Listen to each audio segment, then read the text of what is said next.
Radical Reviews 36, Pocahontas vs. Fox and the Hound. What do these films have in common, though? They were my least favourites, I think. Yeah, they were my least favourites, but does the reputation for being my least favourite still hold up? Let's find out. Let's start out with Fox and the Hound. Let me get out the positives.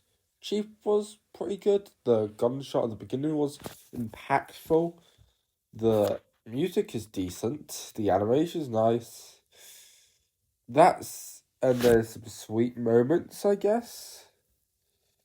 But this film is the most overrated Disney film I've ever seen. I'm just gonna say it. It's a 4 out of 10. Yes, it's worse than Lightyear. But why do I rank it so low? So lowly, I think. That's how I have to say it, I think. There's so many random moments, like with the birds getting the caterpillar. There was a lot of filler. And the pacing is absolutely dreadful. The beginning, the first half is so slow. It's awful. Well, the first half isn't nearly as bad as the second half. We'll get to that. But you may love it for the Fox and the Hound's friendship.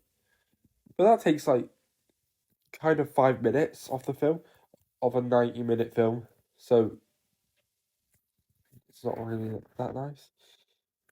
The first half is dull and sometimes annoying. But it did have some entertaining moments, but the problems arise in the second half. The second half is awful. First of all, why did we need a romance? This is a friendship film, not a romance film. Also, the film just doesn't give me any reason to care about these characters. We never see Willow Tweed and the fox interact that much. We never see the fox and the hound interact that much. We don't care about Vixen, or whatever her name is, and the fox interact that much. It just jumps from one thing to another all the time. And they just introduce characters. Why was there a bear introduced at the last minute? Why? It's just random for the sake of plot convenience. And the ending isn't that good. There's no proper conclusion to the Fox and the Hound bit. It's an awful film. It's worse than Lightyear and Cars 2. At least they had some coherent story, but this just doesn't. Pocahontas isn't as bad as I thought it was. Sure, it's quite boring at times, very boring, but it's got some good moments. The songs are great, they're enjoyable, and there's impactful moments. And the comedy's actually pretty good, between Percy and Miko. The plot isn't great, but I've overall had a fun time with it. The characters aren't the greatest, the story isn't the greatest, but that doesn't matter, as some of the interactions are meaningful and enjoyable.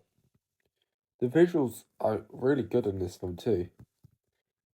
And it's just decent. There's not much to say. Pocahontas is a good film, but I wouldn't say it's nearly one of the best. No way it's one of Disney's best films. The animation is lovely, but it's just, and there's dramatic moments. The ending is nice. It's good, but I can't say much on it because I don't think it's amazing. I'd give it a 7 out of 10. Right, that's in the video. Next time, we're going to Springfield. Bye.